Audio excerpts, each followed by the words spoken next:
எங்கள் வீட்டிலேருந்து 1 கிலோமீட்டர்ல ஏரி இருந்தோம், போர் போட்டாலும் எங்களுக்கு தண்ணி வரவே இல்லை. என்னுடைய ஃப்ரெண்ட்ஸ் ஏரிக்கு பக்கத்தில் வீடு இருந்தோம், கருப்பா பொல்யூட்டட் வாட்டர் வருது.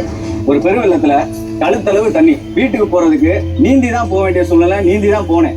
ஏரி பகுதியில தான் நகரத்துடைய குப்பையெல்லாம் கொட்டினாங்க. சுமார் 2 ஏக்கர் அளவுக்கு குப்பை மலையா இருக்கு. குப்பைகளை தரம் பிரிச்சு மக்காத குப்பையை இன்சினரேட்டர் மூலியமா எரிச்சாங்க. அதனால ஏரிக்கு அருகாமையில் இருக்க அரசு பள்ளி மாணவர்களுக்கு மிகப்பெரிய பாதிப்பு ஏற்படுத்துச்சு.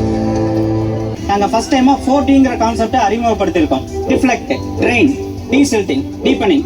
ஏரி நோக்கி வர கழிவு நீரை ஏரியில கலக்காம திசை திருப்புறோம். ஏரியில இருந்து சாக்கடை தண்ணியை மதகு மூலமா வெளியே அனுப்புறோம். சாக்கடை கழிவால ஏரியோட கொள்ளளவு 30% குறைஞ்சிருச்சு. நம்ம ஏரியை தூர்வாரி கெப்பாசிட்டியை முழு கொள்ளளவு கொண்டு வந்திருக்கிறோம். சிட்லப்பாக்கம் ஏரி ஒரு நகர்ப்புற ஏரிங்கிறதால அதோடைய முழு கொள்ளளவை தாண்டியும் 8 அடிக்கு அதிகமா ஆழப்படுத்துறோம். அதனால ஏரியோட கொள்ளளவு 70% அதிகமானதோட நம்மளால அதிகப்படியான மழை நீரை சேமிக்கவும் முடிஞ்சுது.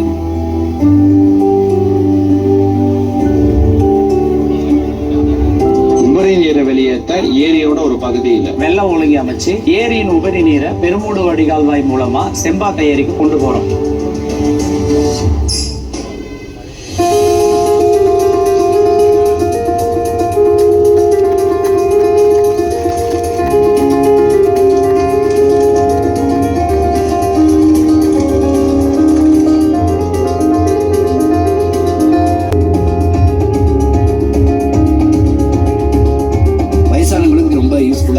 மைண்டும் ரிலாக்ஸா இருக்கு, நல்லா சந்தோஷமா நடைபயணம் போறாங்க. 2023 வந்திருக்கக்கூடிய ஒரு மிகப்பெரிய பேரிடர் அப்சாங் சைக்ளோன் தான். அப்போ கிட்டத்தட்ட 30 சென்டிமீட்டருக்கு மேல மழை பெய்துள்ளது. அந்த சூழ்நிலையில் கூட சிட்லப்பாக்கம் பேரிடர்னால பெரிய பாதிப்பு இல்லை. அதுக்கு ஒரு மிகப்பெரிய காரணம் இந்த சிட்லப்பாக்கம் ப்ராஜெக்ட் தான்.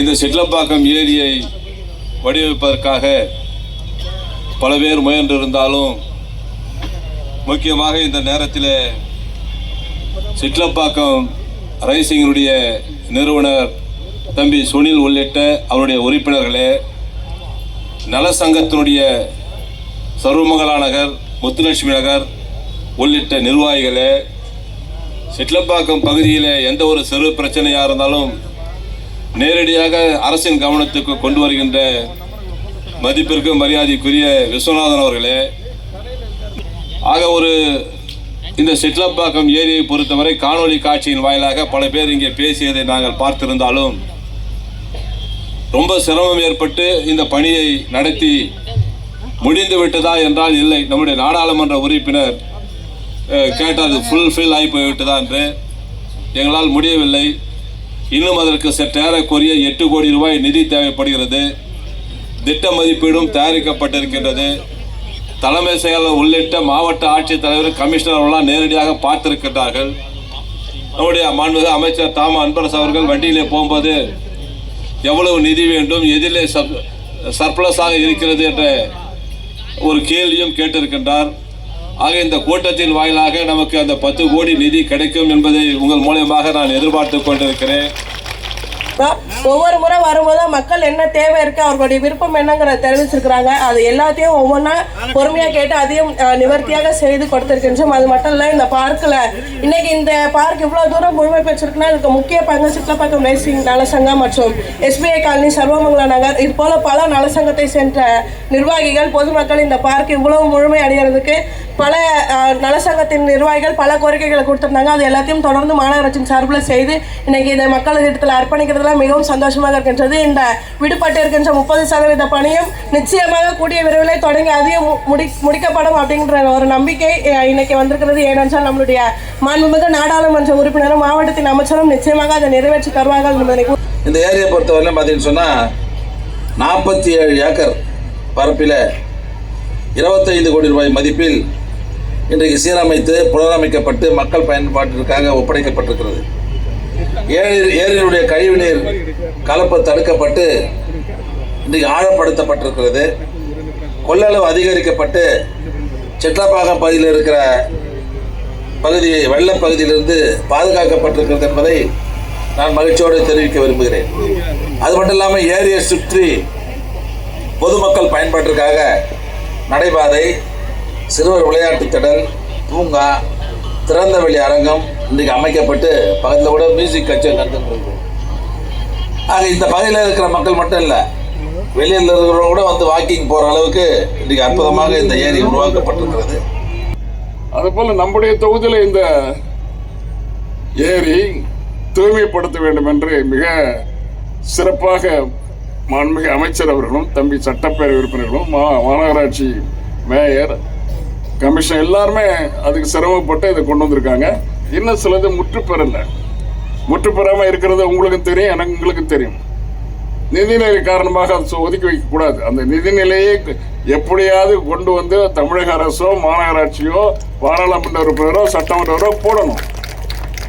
அதை போட்டு முழுசாக 8 கோடி பாய்க்கிறேன். 8 கோடிக்கு எல்லாரும் அதில் அந்த சுமையை ஏற்றுக்கிறதுக்கு முன் வர வேண்டும். இதுக்கு மாண்புமிகு அமைச்சர் அண்ணன் தம்பி அன்பரசு அவர்களும், அதே போல சட்டப்பேரவை உறுப்பினர் அவர்களும், இங்கே இருக்கின்ற அரசு அதிகாரிகள், கலெக்டர் இருக்காங்க, கமிஷனர் இருக்காங்க, 2 பேரும் அதை சமாளிக்க முடியும். நிறைய ஃபண்ட்ஸ் வச்சுருக்காங்க. அந்த ஃபண்ட்ஸை முறைப்படி ஒரு 6 மாதம் ஒரு தடவை நீங்கள் கொடுத்தா போதும். 1 வருஷம் வரைக்கும் தேக்கி வச்சுக்காம, 5 வருஷம் வரைக்கும் ஆட்சி இருக்கிற வரைக்கும் தேக்கி வச்சுக்காம 6 மாதத்துக்கு ஒரு தடவை கொஞ்சம் கொஞ்சமாக கொடுத்துட்டே இருந்தால் நான் செலவு ஒரே நாளில் பண்ண முடியாது. கொடுக்க செலவு பண்ணிகிட்டே இருந்தோம்னா அந்த திட்டம் கொஞ்சம் ஒரு இது முழு வட்டம் நிறைவேறலை. வாக்கிங் போகிறவங்க திருப்பி ரிவர்ஸில் வர வேண்டியது இருக்குது. வாக்கிங் போகிறவங்க முழுசாக போகணும். அதான் தம்பி அன்பரசு அவர்கள் சொன்ன வண்டியில் போயிட்டு இருக்கும்போது வாக்கிங் போகிறவங்க முழுசாக சுற்றாமல் பாதியிலே திருப்பி வராங்கண்ணா. ஆமாம், வாழத்தான் செய்வாங்க. நம்ம செலவு பண்ணலை. அது செலவு பண்ணுறதுக்கு என்ன செய்யறது? செலவு பண்ணுறதுக்கு யார் செலவு பண்ணுமோ அரசாங்கமும் இருக்குது, உள்ளாட்சித்துறையும் இருக்குது. இதை விட வேற என்ன சந்தர்ப்பம் இருக்கணும்? ராஜா ரொம்ப கிளவராக மேடைக்கு கூட்டு வந்துட்டார். நான் அப்படியே போகலான்னு சொன்னேன். இல்லை இந்த மேலே வரைக்கும் வந்துட்டு 2 வார்த்தை பேசிட்டு போங்க அப்படின்னாரு. 2 வார்த்தை இல்லை, 8 கோடி வார்த்தைகள், 8 கோடி ரூபாய் தேவைப்படுது. அதை வந்து சிஸ்டர் சினேகா ஐஏஎஸ் சிரிக்கிறாங்க. அவங்க நிச்சயமா ஒரு மேட்டரை ஈடுபட மாட்டாங்க. ஈடுபட்டா 100% நிறைவேற்ற ஒரு கலெக்டர். எவ்வளோ கலெக்டர் வந்தாங்க போனாங்க. ஆனால் சினேகா ஐஏஎஸ் ஒரு மேட்டரை வந்து வாக்கு கொடுக்கவே மாட்டாங்க. சிரிச்சுட்டே இருப்பாங்க, வார்த்தையெல்லாம் சொல்ல மாட்டாங்க. அவங்க சொல்லிட்டாங்கன்னா நிச்சயமா நிறைவேறும். இன்றைக்கு அவர்கள் புன்முறுவல் காரணமாக நம்முடைய சிட்லப்பாக்கம் ஏரியா அவ்வளோ பார்த்து மகிழ்ந்திருக்கிறார்கள். நிச்சயமாக அதை நிறைவேற்றி தருவார்கள் என்று நான் உங்களிடம் சொல்லி, அதற்கு நாங்களும் உடனாக எங்களுடைய நிதியிலிருந்து எந்த அளவுக்கு முடியுமோ அந்த அளவுக்கு நிதி ஆதாரத்தை தந்து இந்த திட்டத்தை முழுவதுமாக நிறைவேற்றி தருவோம் என்று சொல்லி விடைபெறுகிறேன். வணக்கம். அனைவரும்